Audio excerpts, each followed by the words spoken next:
ทำอะไรนะ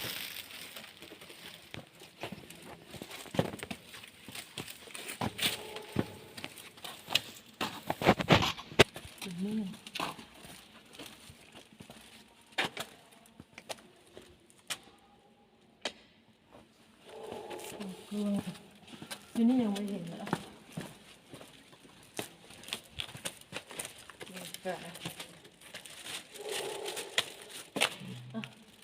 ทางลงนี้ไม่ได้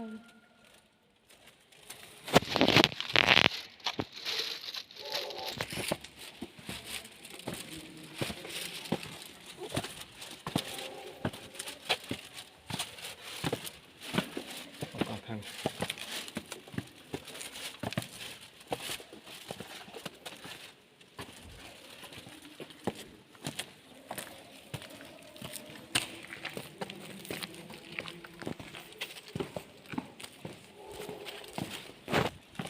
ไหลที่เบิดกันเนาะ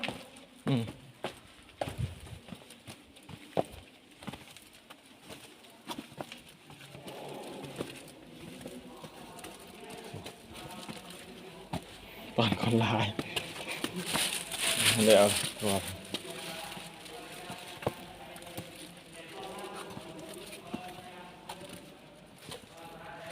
ลงทางนี้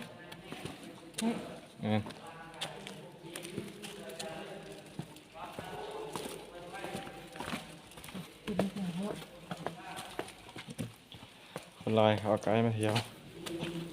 เขาจะหัวเป็นส่วนโตด้วย